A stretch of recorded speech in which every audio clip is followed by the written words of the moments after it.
So the concept that I want to discuss is Spring profiles. Let's understand the need of it first.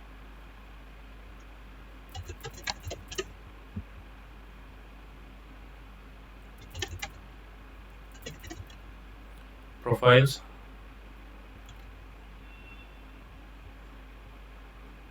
or you can say in general word, environment properties.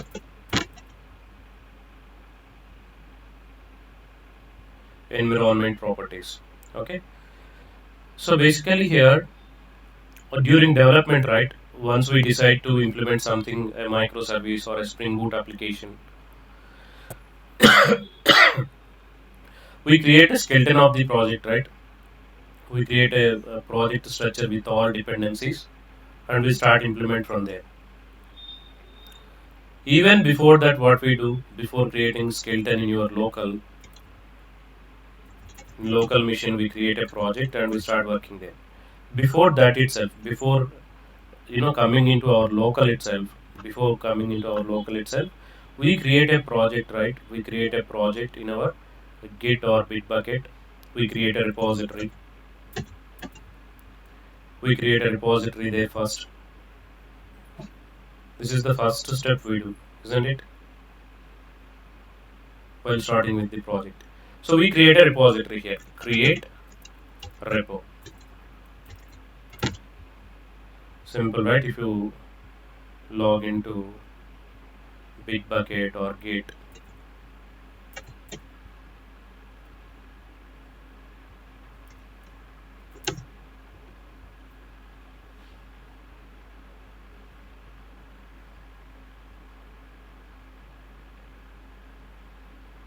Bitbucket will provide Jira's, and the Bitbucket repo also.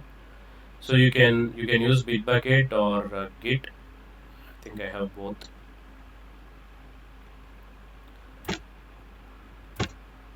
Yeah. If you see Git, right? So here you can create a repository, create new repo, some give repo name here. First you create a project here, right? If it is something student management system, you'll put the project name and you'll create the repository here. As soon as you click on create repository, it will create it. Now using git bash, right, you can get it using SSH or bash. You can pull your code, whatever code you have here. So first you will create a basic project. From there you will check out this branch and you will start working from there itself. Student management system repo, once you create in your local machine using the git, you pull it. In your local you use git bash and we put the command git clone command there. We clone our project, clone SMS here. As soon as you clone, this project will come into your local. There you can import and you can start working on it.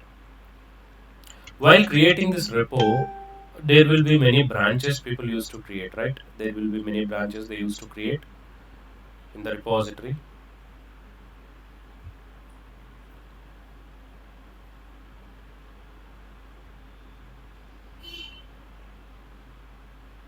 So if you see there is one repository main. By default repository name is main. The branch name you can say.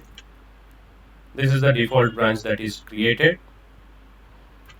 Hereafter, right, for every environment we create one more branch. Let's say for your application for the development to production, right? If people decided to have after you are coding in local, right? Everybody do code in local. From local to they need to check out into, if they decide this feature branch, they need to check out into their feature branch, feature slash maybe their story number, story ID they will put here. from where this feature branch they will check out. Feature branches will be check out from, let's say if you need a dev branch, maybe from dev they check out it.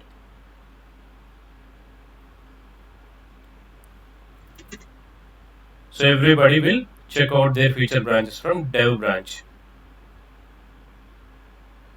Why this dev branch is for, maybe they need to do their integration testing in dev branch itself. Even before giving it to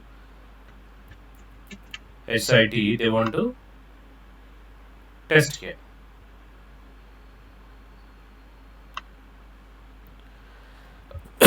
Excuse me.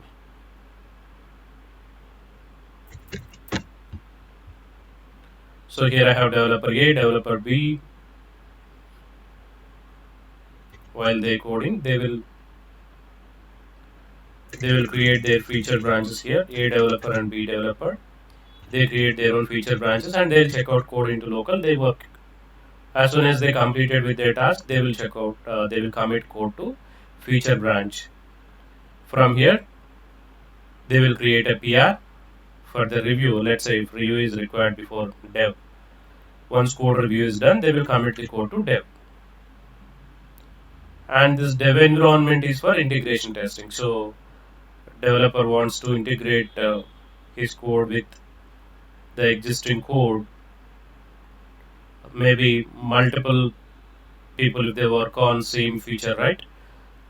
So their code need to be clubbed here and they should test it.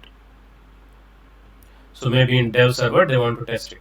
They have a dev server, dev Linux server, or they have the dev apps configuration they have. So as soon as they commit their code here, they want to deploy it in dev machine. So they have dev Linux and development database also they have. Consider. They place their code here and they will run it in dev environment. So as soon as development environment also, I mean in integration development integration environment also, if everything is good, what they do, they push their feature to next branch. SIT, system integration testing, they may perform into SIT branch.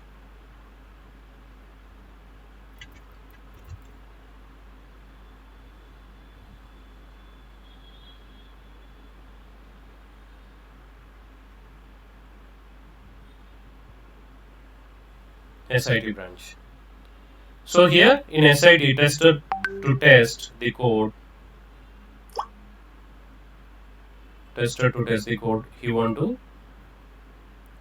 place this code into tester environment server. Definitely they will maintain different environments and different servers. System integration testing Linux server they have. There they want to test. All testers will go to that URL, SIT URL, and there they start testing. So if they find any issues here, they will report to the developer.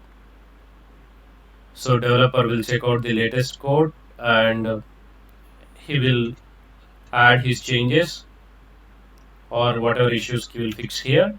Again, he will commit to feature. From here, he will raise PR. After review, he will commit it to dev. One round of testing he will finish here. Once everything is feeling fine, he will document it and he will send it to SIT. So again in SIT they will perform the testing. If everything looks good, once your test cases are passed, your code will be shifted to next environment. Tester will give this code to business user to test. Business users also will test your code. We call user acceptance testing. Users also need to verify the code in UAT environment and they should get confidence that your code is working fine. UAT server and UAT database.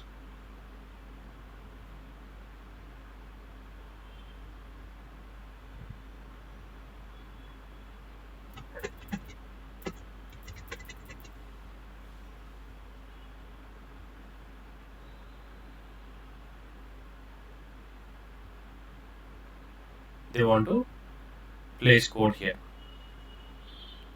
So not they want to, they will have an environment, Linux environment, any environment. For UAT, they will have a separate environment, and there also they want to run their code and they want to verify it as per their requirement code is implemented or not. So this will be done by business user. So your product owner or end clients, right? They will test it, not exactly end user. Your business or your client will test it. So once he feels it is good, then he will shift this code to next environment. He will shift the code to next environment.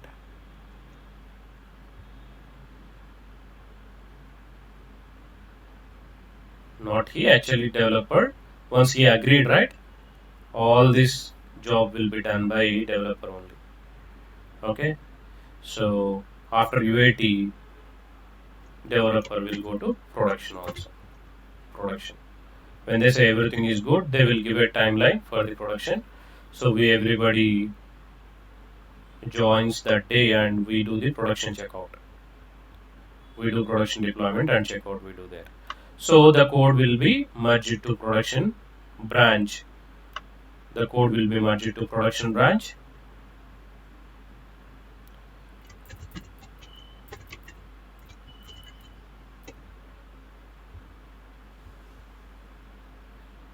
And it will be deployed into production server. It will be deployed into production server. So now your application will come into live. Still, if they want one more copy of production, like continuity of business, in banking we used to maintain it, continuity of business server also. COB, we call it as COB, continuity of business. This is for during production down, right? They will consider that production is going to down, or there are some production releases during weekends. Still people need to use their application whichever they have so far. So clients will use COB during this production downtime to continue their business. Okay, that's why they name it continuity of business. So you may need one continuity of business branch also. COB.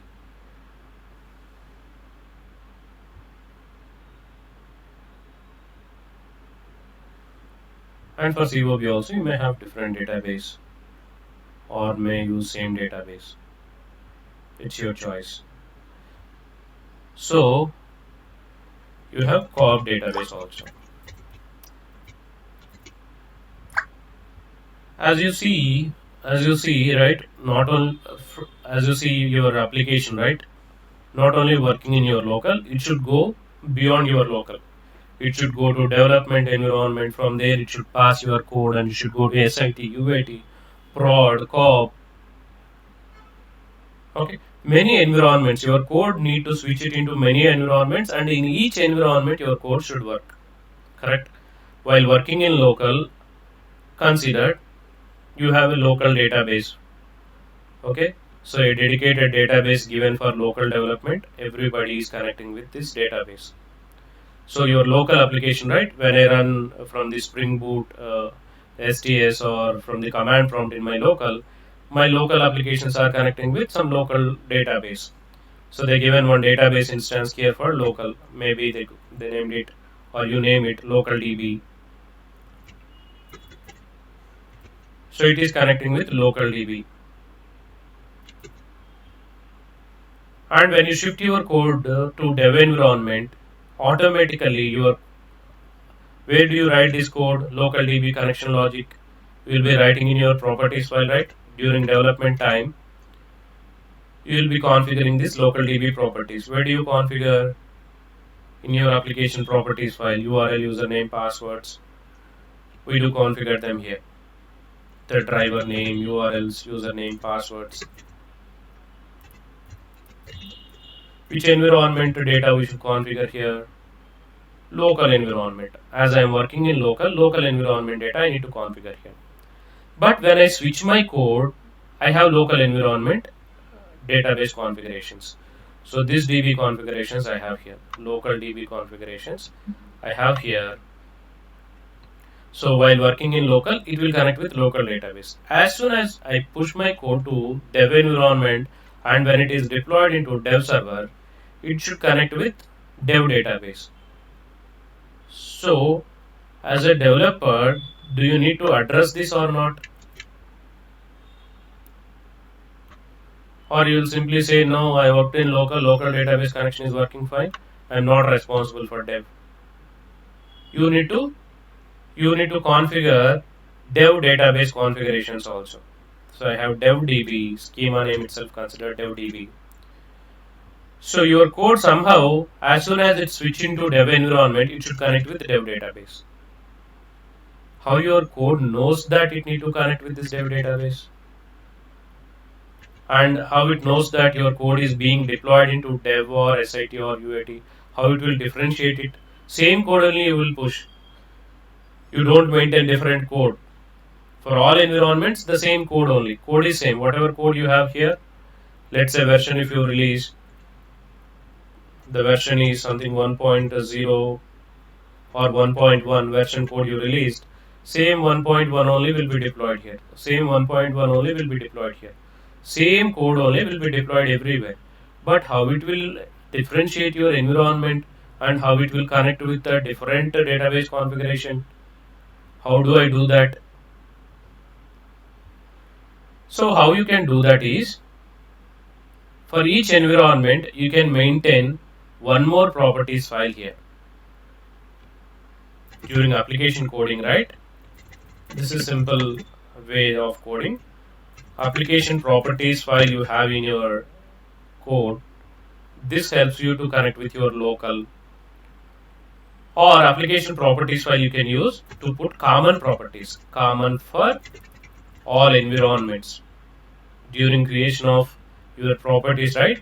Whichever properties are common, you put that common properties into application properties file. Hereafter, for each environment, I have different set of configurations. Let's say driver name is common for every environment. URL, username, passwords are not common. If you see Spring Data JPA application, just I'll give you an example. Cloud config.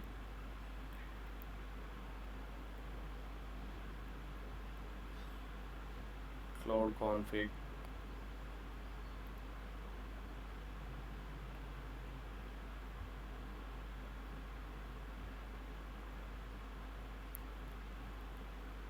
Okay. So you have here I have some properties, database configurations. This driver URL may change for every environment. As it is in local, I used localhost. If your application database is not in localhost, if it is there in remote machine, you need to put that remote address here and the port number of that remote machine server and the remote machine username, passwords. And driver class name and the version or platform may be same. So these two properties looks for me are common for every environment. Driver name will never get changed. URL may never get changed. Dialect may never get changed. So all common configurations you can put here. Now what about the each environment properties? So for each environment, if your application is configured with Jenkins kind of setup here, CI/CD is configured here, and the CI/CD people, if they are using environment name as dev, some name they use for your configurations, they will allow you space to give your environment name. So they may give some property in CI/CD environment name they ask you to enter before CI/CD preparation, right? Before running your code in CI/CD, they will give you option for the environments. Let's say if they hard coded it with the dev, for each environment they give CI/CD continuity of integration and deployment configurations they may put here. Automatically it will build and place your code here, same like how you build in your local maven build and you will get the jar file and run, right? Same way they will do the build and they will place jar file here. So in CI/CD, if they use your environment name as a dev,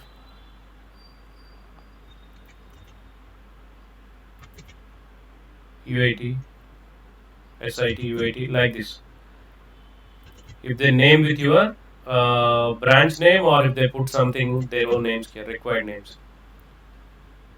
With these names, CI/CD environment name, right? You may create your properties file here. This as an environment variable you can pass. Application hyphen dev dot properties. Or if they don't want to do anything, if that is your choice, they say I don't configure any environment name, that's your choice. You need to configure your environment name also somewhere. You tell us from where you want me to pick the environment. So in that case, they don't need to hard code. We will address that. We will give a property. From that property, they will read and understand which environment you want to deploy.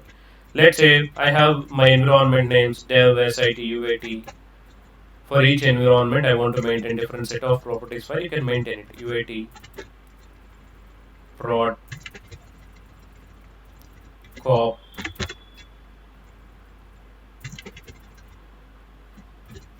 For each environment, you can maintain different properties file. Or you have another option, right? YML also. Properties or YML. Properties or YML. Writing properties is simple for me. YML will maintain some spaces structure. So in case really YML is mandatory for you, create properties and convert it into YML. Automatically it will convert. Okay. So but both are same for the application. The readers may be different internally. Properties will read properties, YML reader will read YML. But you can use anything. Properties or YML. Right? So you may put your common properties here in the application properties file, and each environment properties you can put it in environment properties file or YML file. And let's say DevOps people not configured here. During running of my application, how I should run to pick this properties file, local properties file. You will be using Java command, Java -jar space your application SMS v1.0 something if it is your version .jar file, and you will enter it. As soon as you enter without any configuration or without any environment, by default it will pick properties from application properties, and you don't have any local properties here. So it may throw some exceptions by saying you don't have configured any properties file for local, so I can't read them.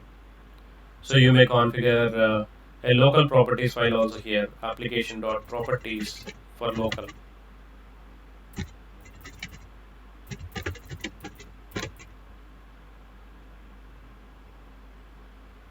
And you say here hyphen spring dot active dot profile. No additional configuration. This is a default property in your application. The default is none, no profiles it will use. Profile is equal to, this is runtime argument. What I am passing here is runtime argument. So for application, you know, right, you can pass runtime arguments, Java variables, runtime argument variable I am passing here. So whichever runtime argument I am passing here is Spring Boot property. So when I pass this Spring Boot to spring.active.profile is equal to local, and when I run this complete command, right, your application will start picking up local properties. It will start picking up these properties. Or if you say I don't want to configure this here, I don't want to configure it here, somewhere in my application only I want to configure. So do this here in application properties file, same property you configure, one property name called spring.active.profile. As soon as you start your application, as soon as you start this application, right, in your local, as soon as you start this application in your local, first properties file always it will read is application properties file. So as soon as it reads application common properties, fine, common properties are a driver and I got the dialect, that is fine, and I need URL, username, passwords. So in dev environment, you need to edit this properties file, right? You need to enable this active profile is equal to local. You need to put that same statement here, local. Spring.active.profile is equal to local here. Okay, I configured spring.active.profile is equal to local here, and it is started picking up this local properties file. Here I have my URL, username, passwords for my local connect.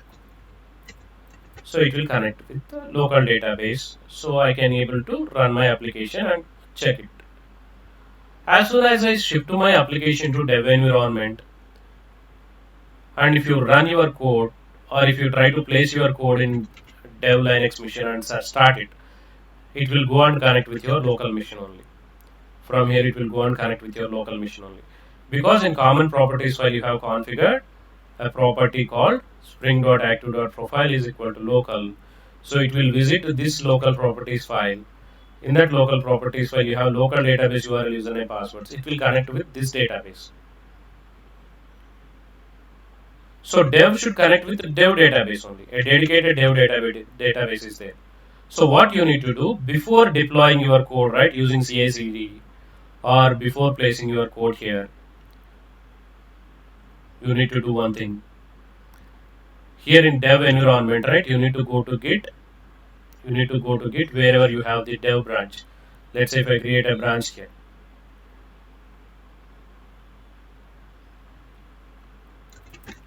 Dev branch.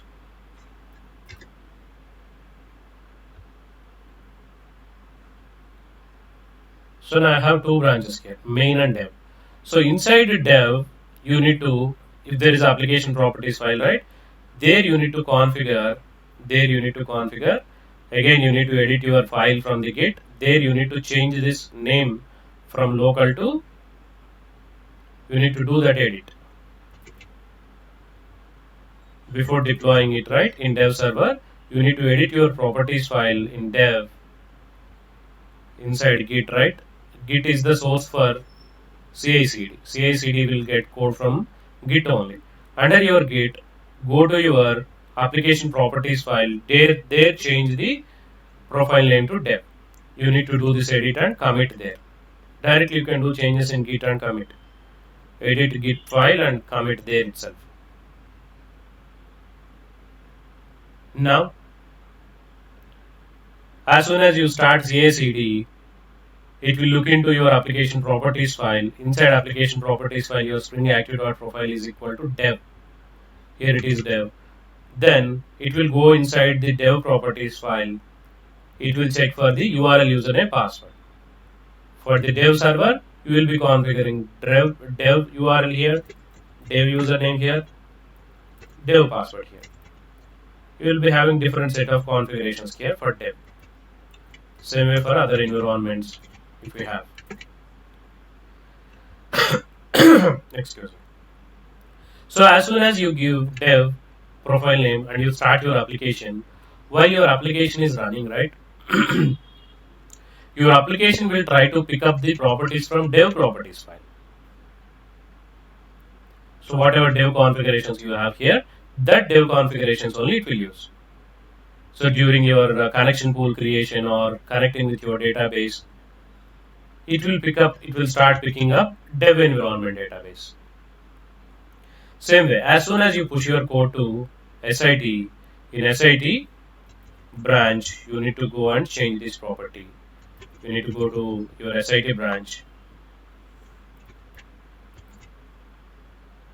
You need to go to your SIT branch, and here you need to change this property from dev to SIT. As soon as you change this property to SIT and start it, your CI/CD will give that environment variable or pick that environment variable as a SIT, and it will build for SIT only. Of course, the same variable will be picked up by your Spring Boot Spring Boot will identify which environment you are using. Your Spring Boot build, right? After build, it will use SIT environment data only. When you deploy it, it will use SIT properties file only, as it knows that which environment you are going to run. That's why that's how for each environment, right? We go and change this property. In each environment, we go and change this property. In each environment, we go and change this property. For UAT, we give UAT. For prod, we give prod.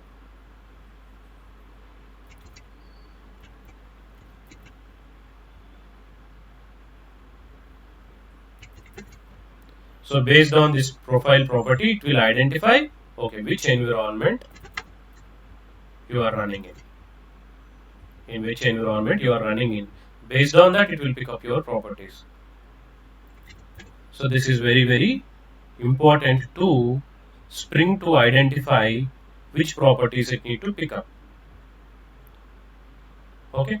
So to create these properties, you can have any type of file, any number of files also.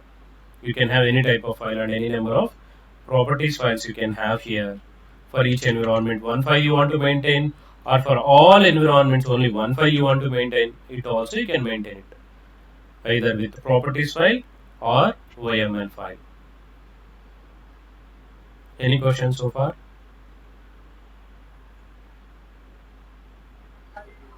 Naveen. Yeah.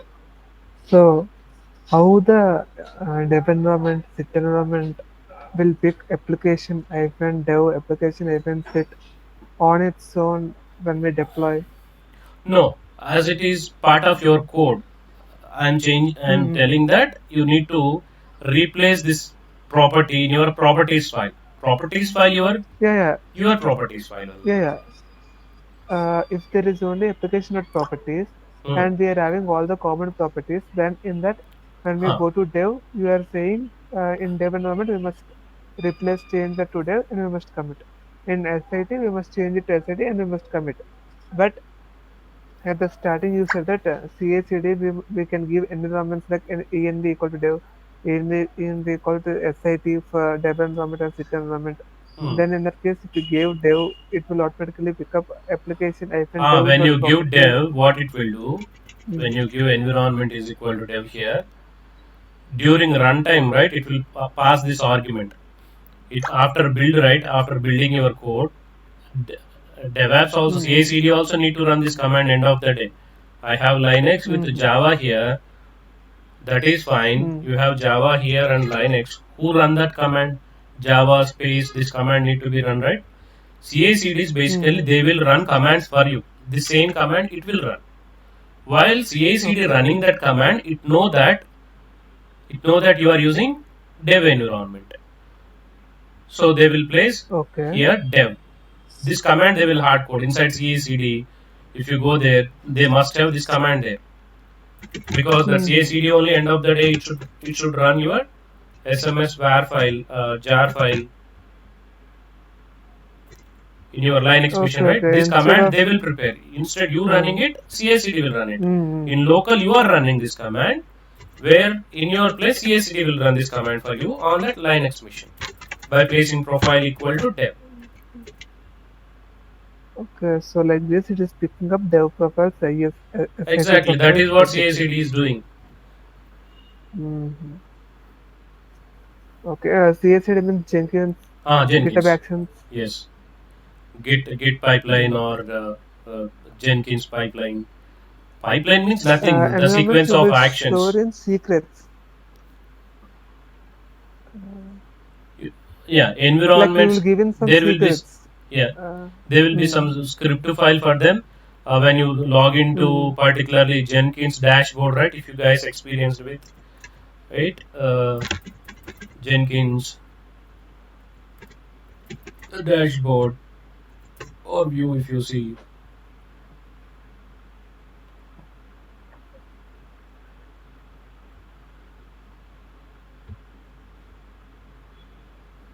mm, So this is how we will see. Oh, okay, okay. I understand, Naveen. Yeah. It's okay. Yeah. So Mm. this is how we will have copies there, production copy, all this. Before running, right, they will give run command here or here somewhere. Run button. As soon as you click Mm. here, it will start execution. Start building your project, creating a jar file or var file and place it in your server. Everything it will do step by step. One step after another step it will do. Okay, compiling your code, building your code, placing your code, starting your code, everything. So before running this command, you may edit it before running this, right? The environment. Before running environment, each environment you will have different set of configurations. You may edit them Mm. and you can change if you want something. If they are already coded like with the dev SIT, you may continue with it. They will ask you how many environments Okay. you have, what property you want me to configure, or they will say this environment variable I used. You may use the same name. Somehow we need to exchange, ideas. This is how I used. Please configure this name, or else they will say I'll give you provision. You do that yourself. They will say. Mm. So go there, One edit, more and put thing. your profile name there so that it will pick up that properties only during your application running. Okay. Yeah. Yeah, yeah, yeah. Got it.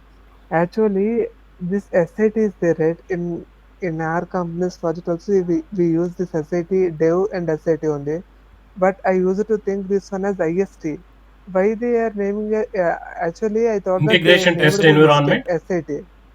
system integration Uh, testing. uh, yeah, yeah. Actually, why they will call IST then? Because they said that they are deployed in dev branch. They are deployed in dev server. They are deployed in IST server. In What that is case, that? they could have said SIT server. Yeah, SIT, Actually, IST we have integrate environments like system dev testing. environment. See, it's not a first and foremost rule. I need to use dev only, sit only, UAT only. Some people will use UAT as a pre-prod. Ah, no, no, no. I'm not saying that. Uh, This SIT we use it to call IST. no, no, I got you. Just a name change, right? Yeah. But the role is same, right? Yeah, yeah, name change. Huh. Yeah, role is same. Yeah, that's what. In our project also it is SIT only. Oh, But they use it to call IST server. IST they deployed in IST server like that. I Why don't know they anything the specific. name change? Ask them and Mm-hmm. see what they explain. Okay, why No, they no. named it. Dev server and IST server both are same or both are different. No, they are different. Dev is for developers. See, I while discussing this session, I got an idea. Actually, yesterday we Mm, got a big escalation in our project side. Okay, mm, there initially, the client side person, he's not really a professional in maintaining environments and all. What happened there is, mm, initially while proposing this environments, right, I proposed all these environments to them. I know what problems may come in the future, so I created, I suggested create a local branch, dev, SIT, UAT, prod, cop, everything. He came up with mm, the idea, we don't need all this, just create a prod environment and create local from it. We will create a feature branch from prod and we will review directly, we will commit into prod. I explained him many times, no, that will never work. Still he mm, want in the same way, then I leave it to him because they are the clients. We need to respect their ideas. I said, okay, go with your idea only. mm, Then what happened when my team is committed code, right? From vendor side, we are. When my team is committed, they committed to feature branch. From feature branch to they committed to, we have only one environment, even for testing also. Code yet not there in the production. Still we are in SIT phase only. We didn't even move to UAT phase.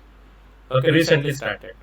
So code immediately after review, where it should go, production only, right? I mean the branch, only one branch I have, it should go there only. mm, So before going there, here in the review phase, he is verifying everything, small naming conventions and all in the review. But as a developer, right? Most of the times we will be in very hurry to check whether our testing will pass in dev or not. We do implement one draft version here and we push it here and we test it. It's our choice, right? Developers need to be, they have flexible environment. They will write their code and here, my friend is working here and I am working here. Once we both work, we put our code here and we test it. Then we feel everything is good. Maybe one more round we will come back to our code and we will do all the beautifications. Any cosmetic changes required, we do apply there. Then we do actual rise review request. As we don't have that environment, he assumed that that itself is a production, and he is not even allowing the team to do the integration testing. Now I got a point while this started this discussion. I thought to point out this. Yesterday he escalated on them. Now today I am going to add this to him. We need an integration environment. You are not even allowing my team to place the code there and test it. How team can proceed if they want to perform integration testing? See, when you have this many environments, you will be, from the process side, you will be getting many benefits. They can't even ask you until you go to this production. If you, vendor guys will almost work till this layer, right? Up to this layer, we work. So here we will have free hand at least to work and to finish the tasks. And here and there we can go to the testing, and let's say if you are preparing a bike, even before finishing the design of bike, you can trial it. You will be having that flexibility. Initially, he declined to provide that environments. Now, the team is facing the problems. So today I'll place this point. I got it. This point strike into my mind. Strongly, I'll go with this point and fight with them. We need all these environments. Otherwise, you are screwing up. That's what he's doing. Yeah, literally. And one more thing. Development is for developers. UI is for business. Then why do we need to create again this SIT one? For testers. Where testers will test? Testers will test in SIT. Yes. Okay. Got it. Developers, as a developers, as a team, we need one playground. We created it. We created a car. As a developers, we need to go to that ground and we need to test our car before giving it to SIT. SIT people will think like they are the business people. Of course, they will treat application in such a way. Testers will always respect to the business, and like a business they will test here. Okay. So before moving into test, we need environment to play with our application. We need to test our application by integrating the complete code, and we should be able to verify it before SIT itself. So as soon as we done in dev environment, then we shift our code to SIT. There we will ask testers to test it. We say, okay, my application is running perfect. You go and test it. So after testers run it, they will record all their test cases as saying that this is failed or this is success. If some minor issues are there, if they are not really important, they will allow us to push code to UAT. If issues are really critical, again we should come back and fix them, and again we should send test it in our dev, and we should send it to SIT. There people again test it. If everything is good, then they will allow us to move it to UAT.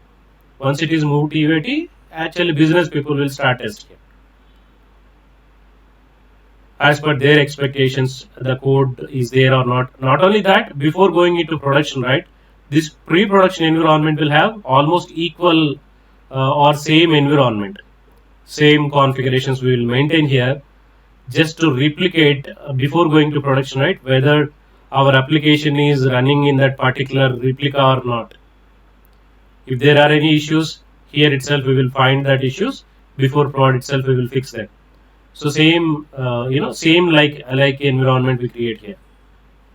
Same versions, same thing. Almost the same. Everywhere we maintain the same. Let's say here if you are using Ubuntu, same Ubuntu maintain here. Otherwise it may create new issues. Here if you maintain Arcil 10x only we use.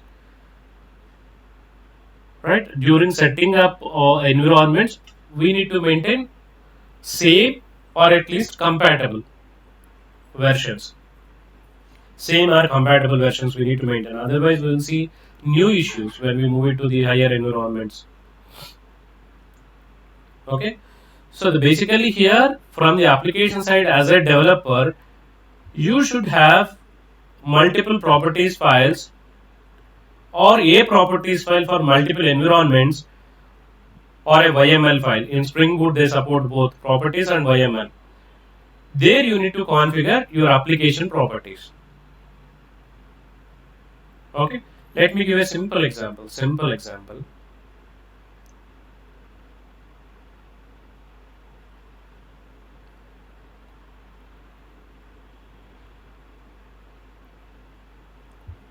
Yeah, this is very important concept for real time, right? This is really important. Go through the video also, or if you have any doubts later also, you can reach out to me. Profiles are important, right? For any application.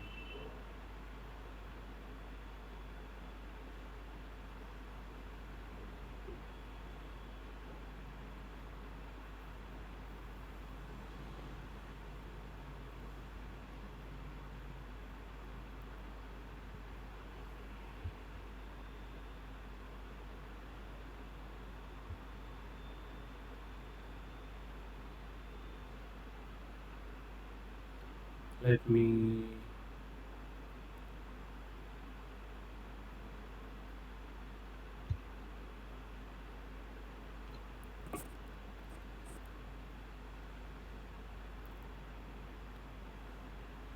just a minute. And in microservices, right? Let me add one thing. In microservices development, rather we maintain these properties within our application, right? We maintain all these properties in a different application. Microservices is combination of multiple applications, right? So we maintain a config server separately. There we maintain our properties. I'll show you this in microservices example. Okay. Yeah, even I can show it now. It's not a big deal, but yeah, there you will really realize the flavor of microservices with config server. All the properties you can configure here. From here also you can import. So a centralized config server. We'll see it in microservices. Only lot of discussion required for it. We do that there itself. Then only it will make sense. Now just check these properties how we can pass. It is responding very slow.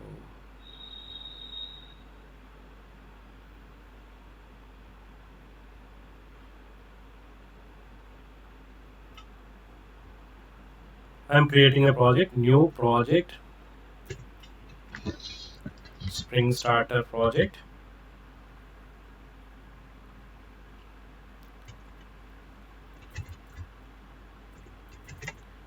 SMS to profiles example. I'm creating SMS. My application name I want to SMS only. And the version, okay, snapshot version. Or V1 something, V1, V2, V3, like this I want to maintain. Okay, let me put V1.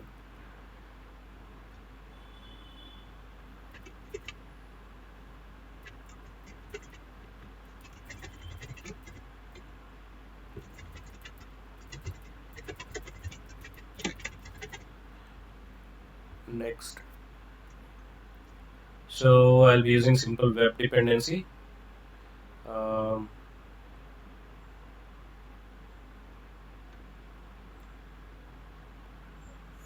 Fine. Or let me take MySQL dependency also.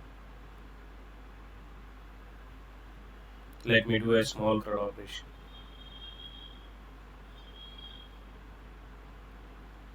JDBC.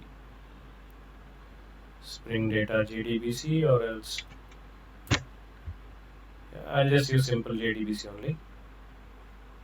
Create a project.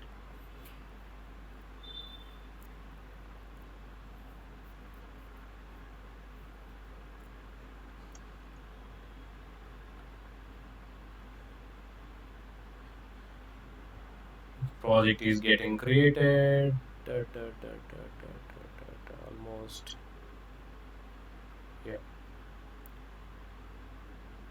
I'll be writing one controller class here.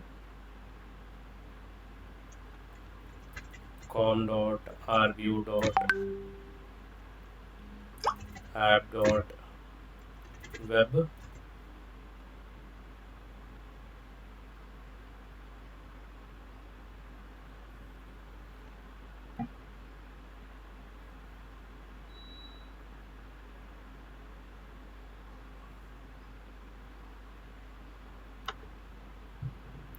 new class student controller.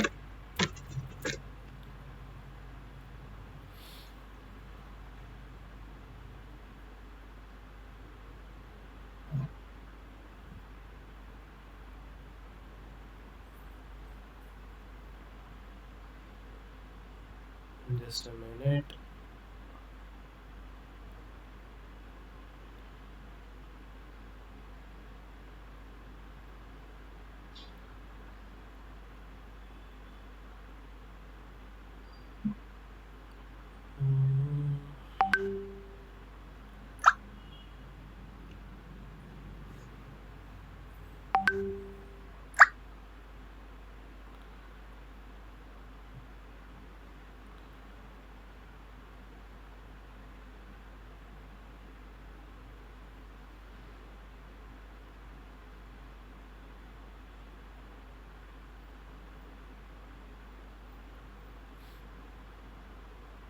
So a simple controller I'll write here at the rate rest controller.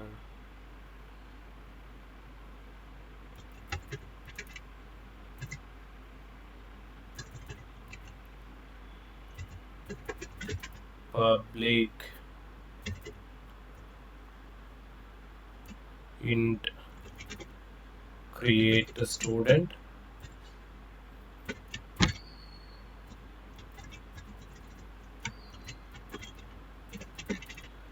request to body.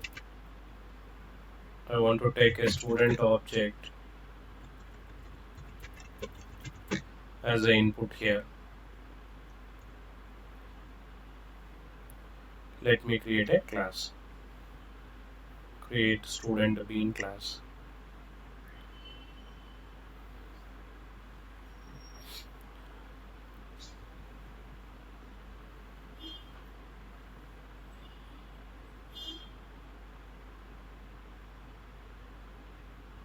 Acha, this application is not down yet.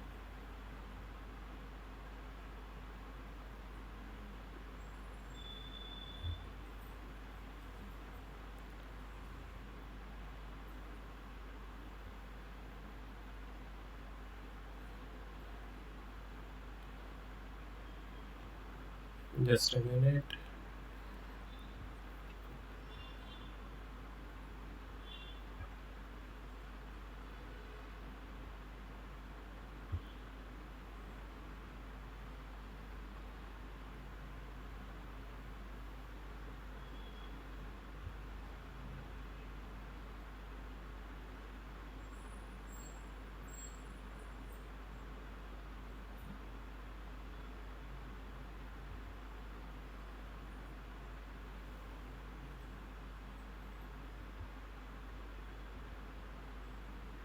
Come on.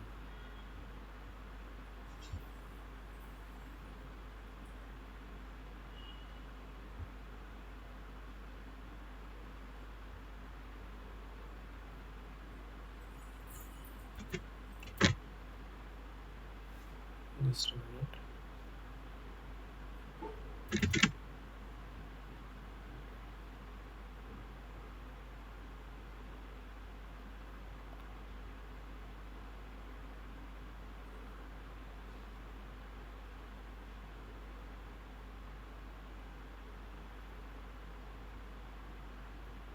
Just give me a minute.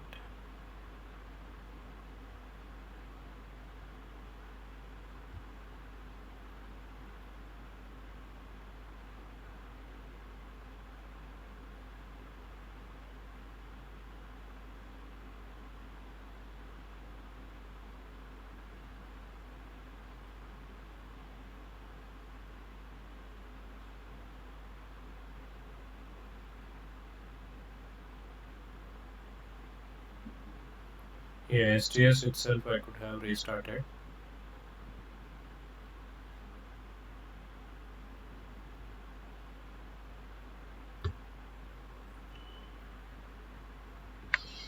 Yeah, if it,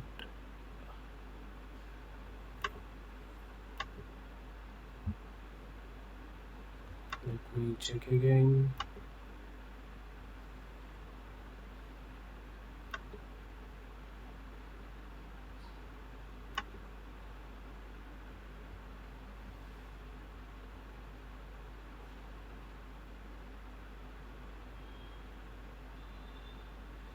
Okay.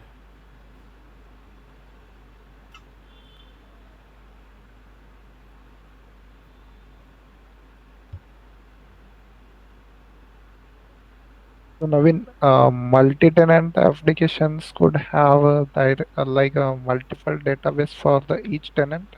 How it is work?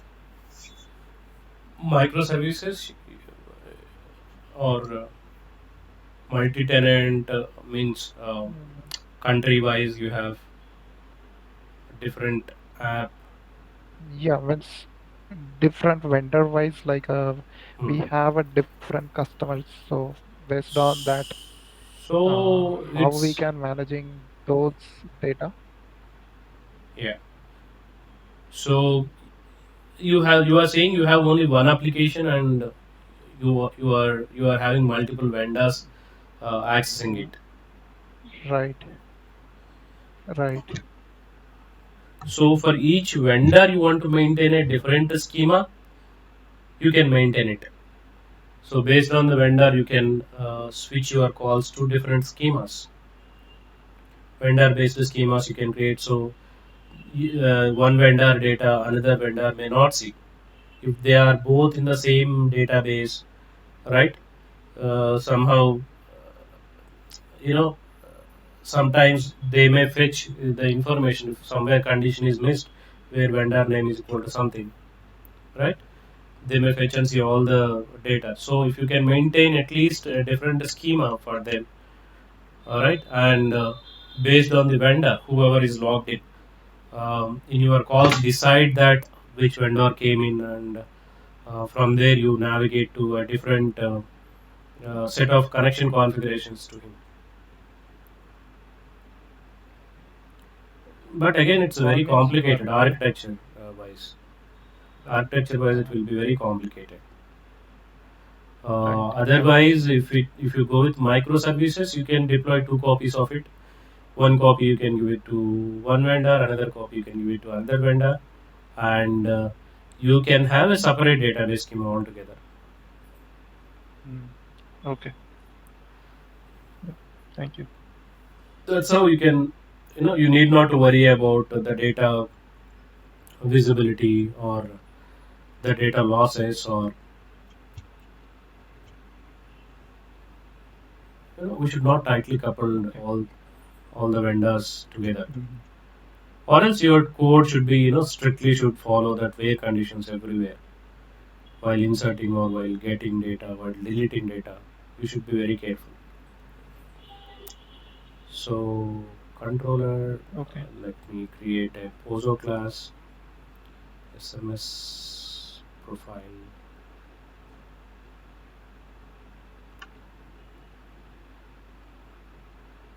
and to give you a basic example, student being private int id,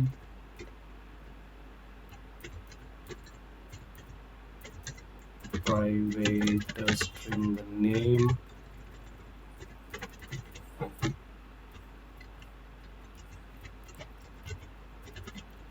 email address.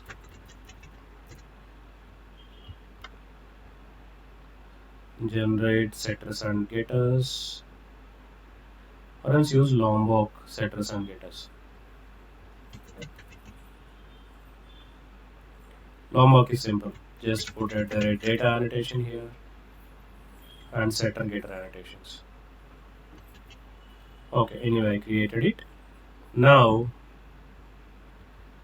use that object here in your controller, public student, create a student. So as part of request to body, I want to take student object as an input, and I want to save it into database. Request mapping or post mapping slash create student.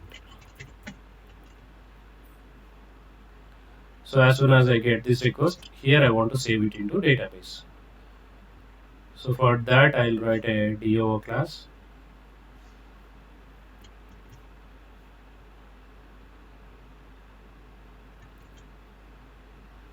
Or let me write a database code here itself. Okay, I'll write database code here itself.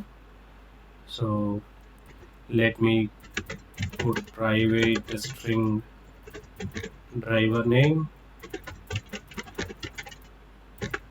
URL,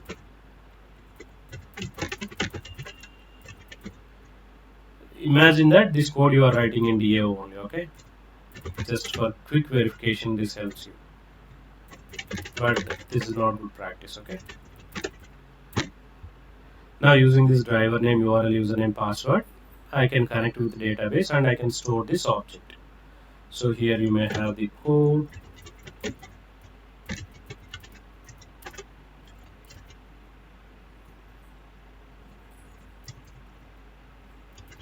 Class.forName,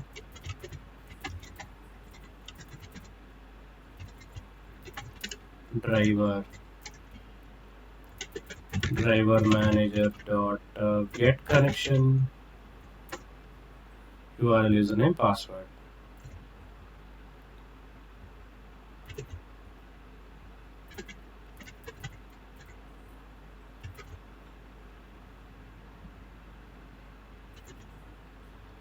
Connection dot create statement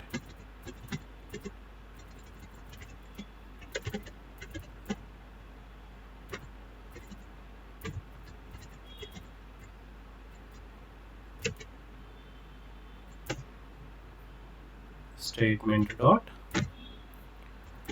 execute update, insert into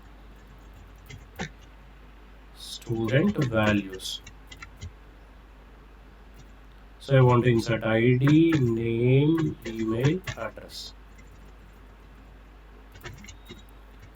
Student object dot get ID, student object dot get name,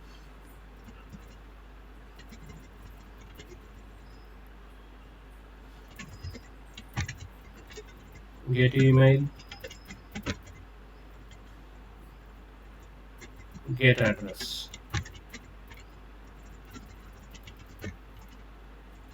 Just a minute, guys. Just a minute.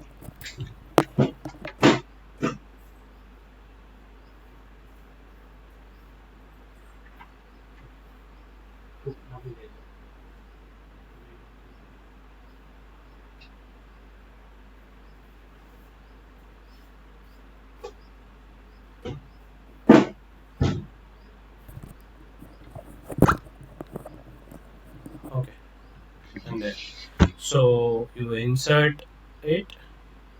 Finally, just close this statement,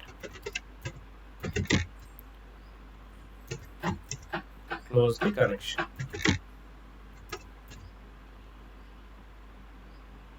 Maybe you return the same object.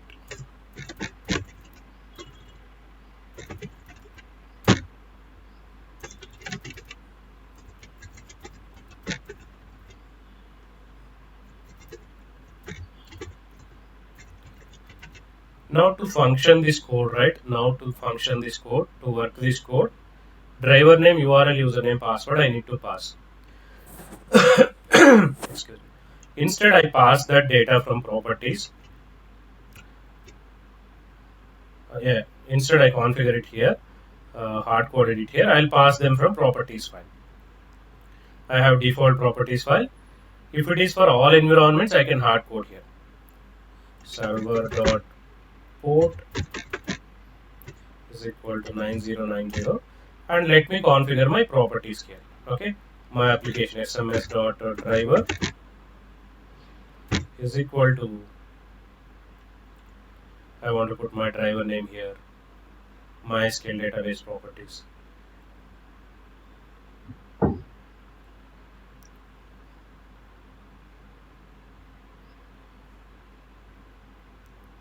Let me put properties here.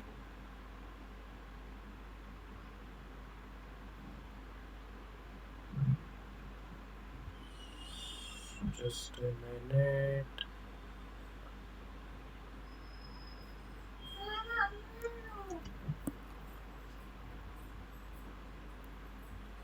Just a minute. Let me pull properties.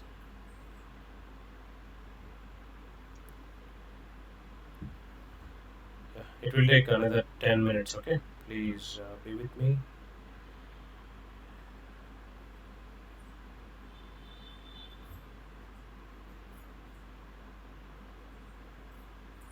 So I'll use this MySQL properties, MySQL driver name, URL, password.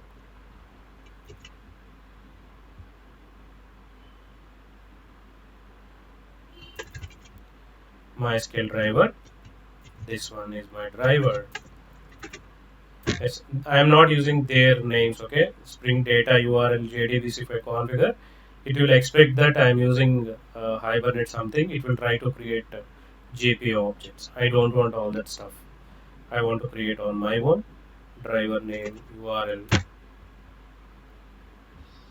so the JDBC URL, and username, password.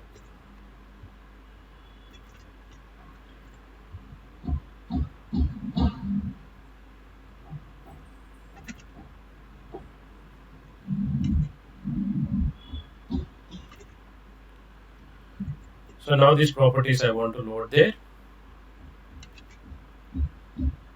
Consider this is dev schema. You have one database only with the multiple schemas. I have dev schema or local schema. Consider. As of now, you have only local machine.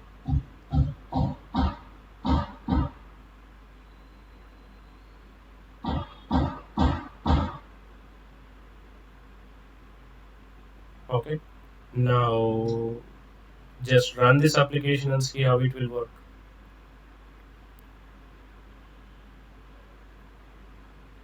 Where I'm looking profiles example. Yeah. So here is my property. Here I have my controller. Inside controller, I am reading. Okay, I need these properties, right? For these properties, you use value annotation. Value and mention your property name here. Property name.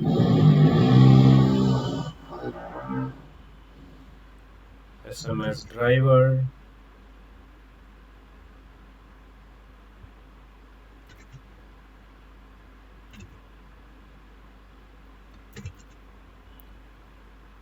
URL,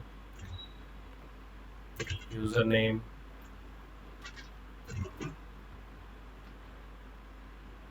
okay, username, password.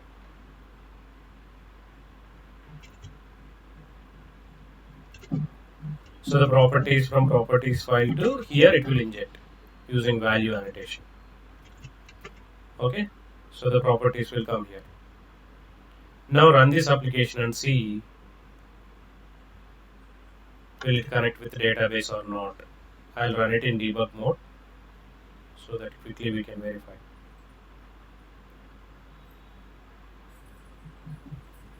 Application getting started in Tomcat, port number 9090. And as soon as I submit request, the request should come here.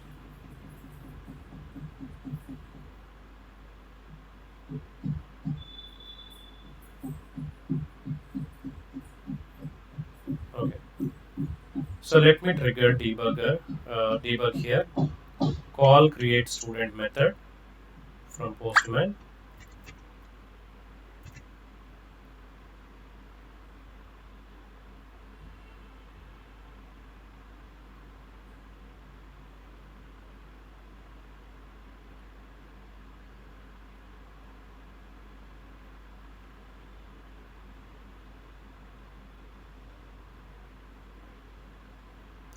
Post localhost 9090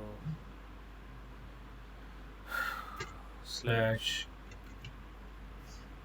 create student.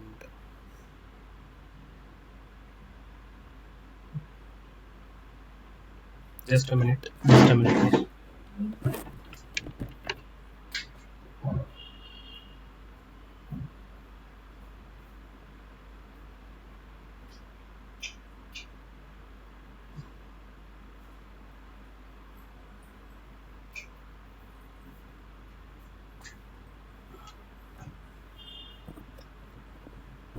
Yeah.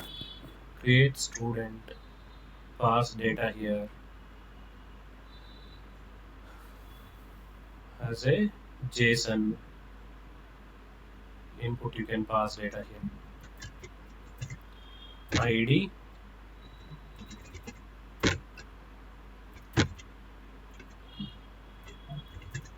name,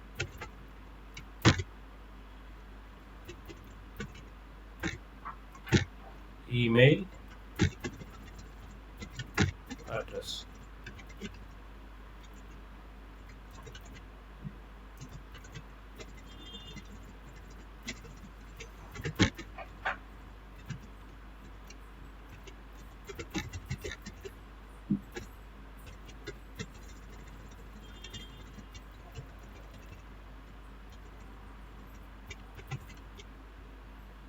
Submit it. Your cursor should go here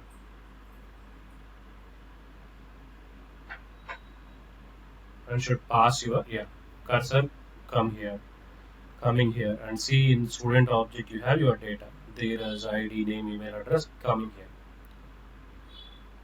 Now see which properties are got injected here into driver. So driver name not yet injected. Oh,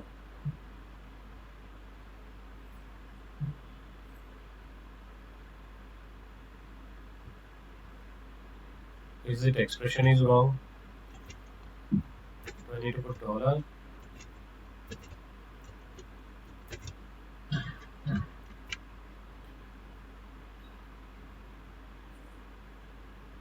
Let me restart and re-trigger it.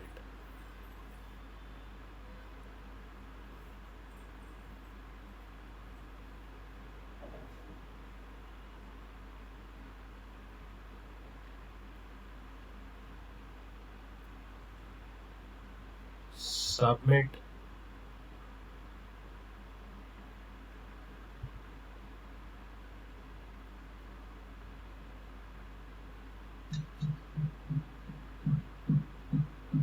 New driver class.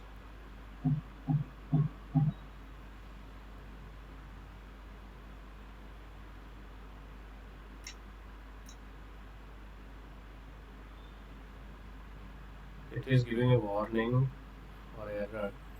Unknown database local schema. Of course, I don't have. I need to create it.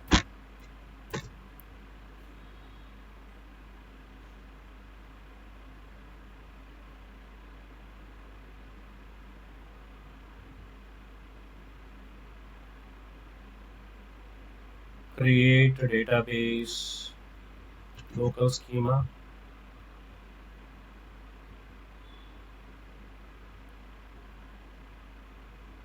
Local underscore schema.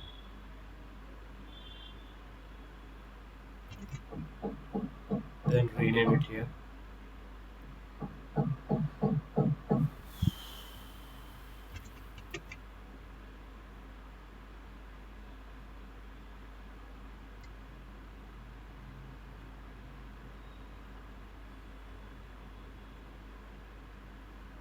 Hold on. Let me start it in debug mode only.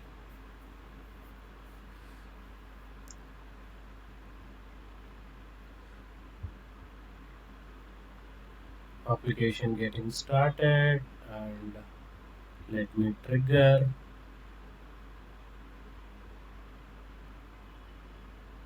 Okay, so the username, password, URL, everything coming here. Now executing my code.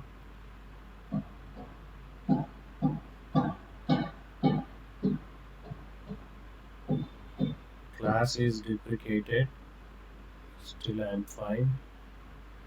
Execute my insert. Student table should have ID, name, email. So we don't have any student table here. Use local schema first.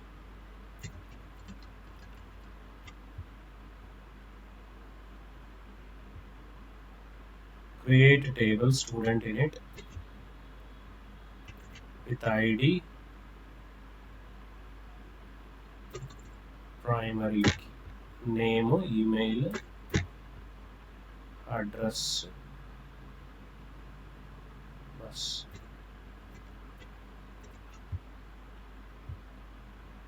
Okay, table also ready. Execute this.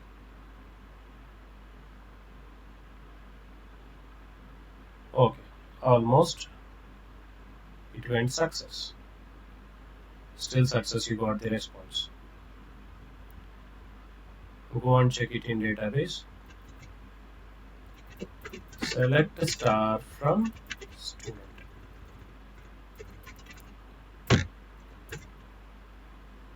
So now data there has got inserted. Let's say he is doing it in dev environment. He did this checking and everything looks fine. He got the response, data also inserted. Now imagine you need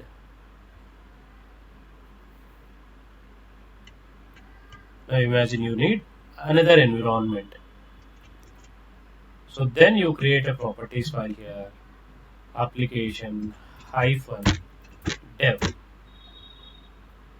One more properties file. They're considered they have the same properties. Okay. Common properties I'll keep it server name, driver name, username, passwords I'll keep it there itself. Just a minute. Hello. Check. Yes. వచ్చేసింది. Yeah. So for dev environment, I have different URL, and consider these are common properties remaining: server number, driver name, username, password. Environment is this is for development. Consider this is your local. Okay, make it local. As we mentioned, local database, local. So this is for local, and I'll be creating one more properties file dev. For dev environment, I need a different schema here instead of local schema. In database, I have a dev schema. It will connect with dev environment. Then for system integration testing, while sending it, there I am using a different schema, SIT.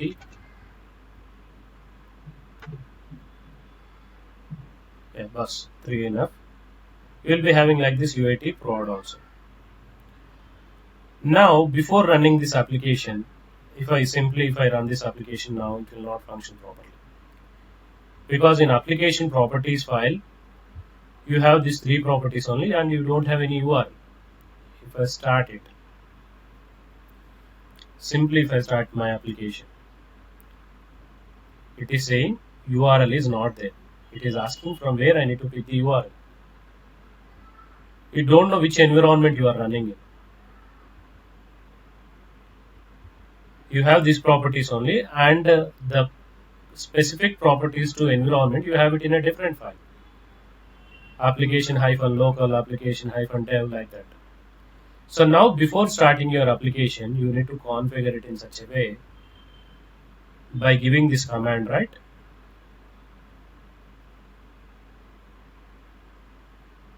Okay, spring.active profile. You need to start it. So either you pass it as an input here from your properties file, spring.active.profile.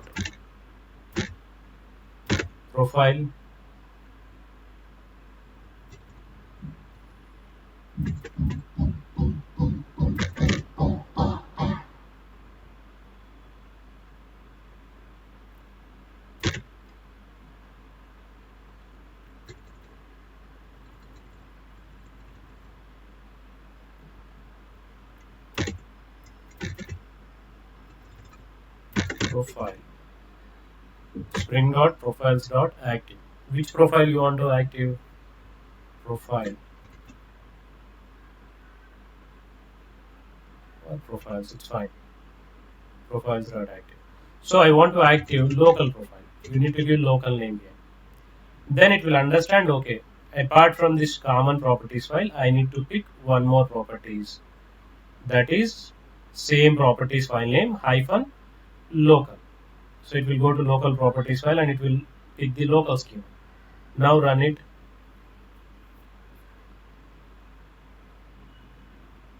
It is not showing any errors now. If I insert one more record to Velu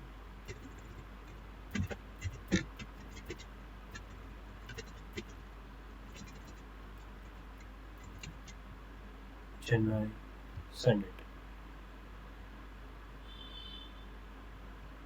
Insert it. Now the JDBC operation is executed. You will be having two records here. Still it is used your local schema only. Now I want to create one more database schema. Just imagine that this is for dev environment. I'll create one table here. I'll create one SIT schema, and in SIT also I'll create one table. Now when you want to run your application in SIT, what you need to do, once you checked in your code into Git, you need to go to this properties file. There you need to change it to, if it is dev, you need to change it to dev. As soon as you change it to dev, it will pick up dev properties. From here it will use dev schema. Just a minute, guys. My daughter shouting. I'll just. ఏంటయ్యా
అమ్మ గుడికెళ్ళేది వస్తుంది. అమ్మే గుడికెళ్ళింది వస్తుంది. Oh, yeah. So I have local SIT dev, and dev also I have one table. Yeah. Now I'm using dev schema here, and here in my application properties file, if I use dev and start, it will start running in dev environment only. As simple as that. Just you need to maintain separate properties file, and Spring active profile name is equal to dev unity. That's it. Now if I submit this data, if I pass some record from here, something 3 Nitin,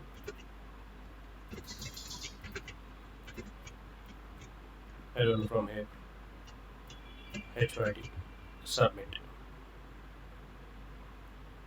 So the request is coming here. Now let's finish it. Huh, what happened to you? Schema, dev schema, student does not exist. Dev schema created, right?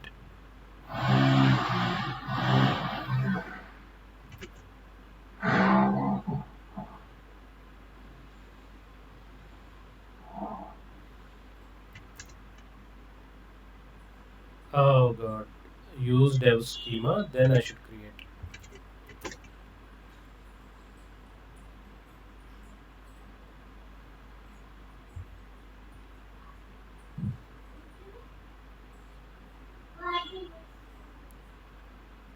Use dev schema.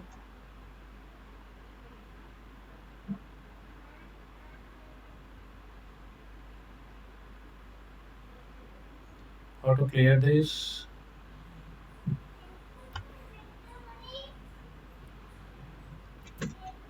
Okay, dev schema is using create table there. Okay, now table is there. Let's do request one more time. Within data getting here and insert it. It went to success. Select student. Now we have Nitin record here. The record 3. In dev environment, I don't have previous 2 records table. That is in different environments. Local. In dev now I have Nitin record. Let me switch it to SIT. Okay, SIT schema is already there. Use SIT schema. Create table in SIT also.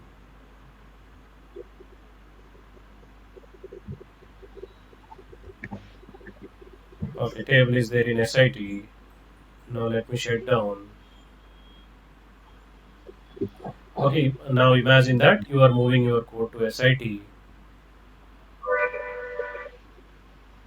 Moving your code to SIT here. After moving your code to SIT, change your profile name to SIT and start your code. Do we have SIT file? Yeah. SIT properties we have its schema, SIT schema. Now let's insert one more record. 4.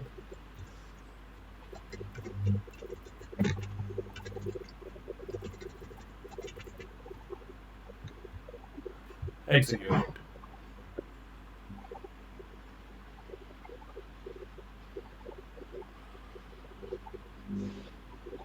Now data getting inserted into SIT schema.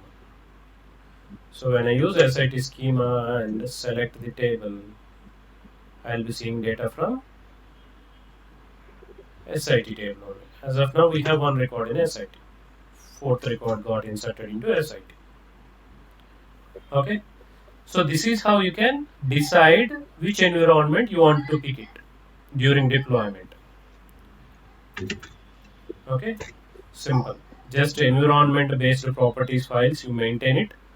Just the same name, application properties hyphen environment properties name or YML file. Tomorrow I'll show you by configuring all these properties into single file. In same file also you can have all these properties within the single file.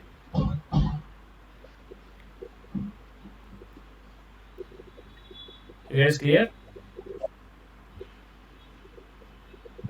So far, Yes, sir. clear, right?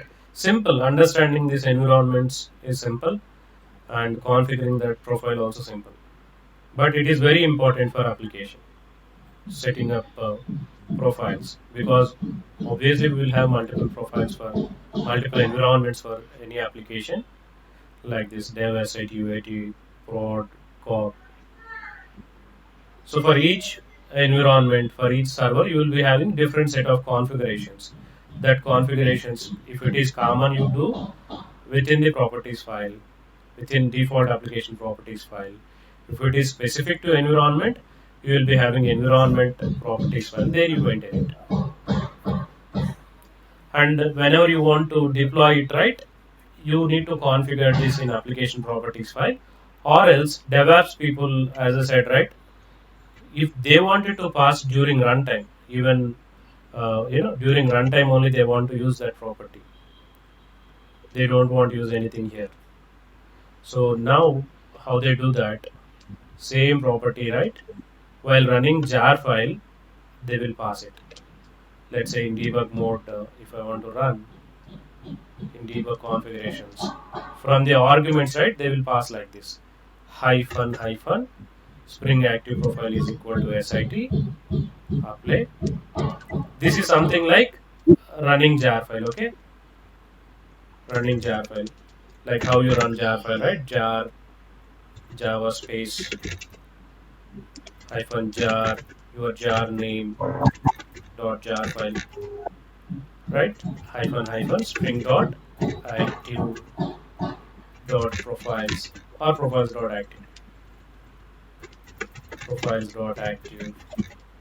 This is how it will pass while running your jar file. This is how it will pass your property. So I'm giving that property here. The same property it will pass. This is also VM argument. This is also VM argument, right? We can like this. You can pass it in Eclipse. Okay. Now debug it. Now in application properties file, I don't have that, but somehow I able to manage it from command line argument or VM argument. Now, as soon as you insert new data here, it will get inserted into SIT only.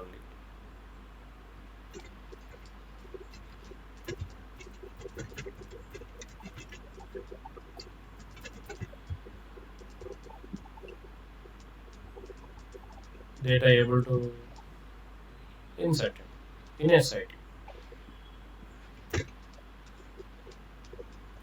We got data here. And instead of hard coding environment variable, now you are giving option to DevOps. They pass that argument. They pass that argument from their pipeline setup. They will input that argument. Or if you want to input argument from your properties file, you put it. Or if you want to leave it to them, just leave it to them. As a VM argument, they will pass. Or they will ask any VM argument, do you want to pass? So then tell them, you please give, I have 4 environments for dev environment server, give like this: hyphen hyphen spring dot profiles dot. We need to tell him this property, configure it in your environment variable, or during running my Java command, spring dot active profiles dot active is equal to SIT or UAT or dev. You give this command to them, so they will pass it as a VM argument. Or you say them, I need VM arguments for my application. So without VM argument, my application will not work. Please pass it. If they don't pass anything, by default it will read your single properties file only. Okay. So either you pass it as a VM argument, or you pass it from your properties file or YML file. Anything, properties YML. They are not different. They are same. Configuration wise, they are different. That's it.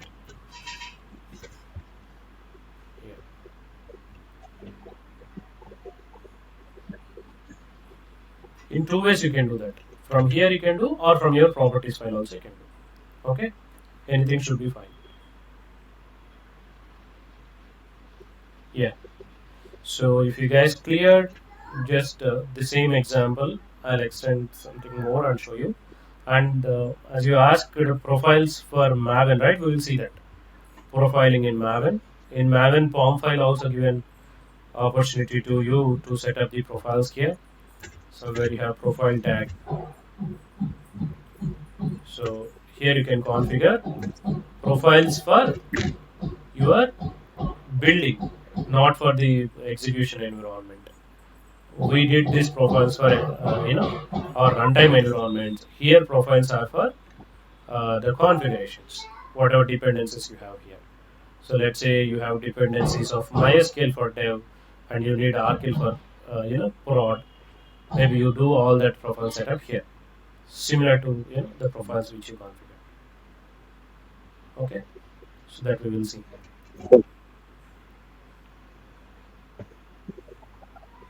Yeah. If clear, we will close this session for today.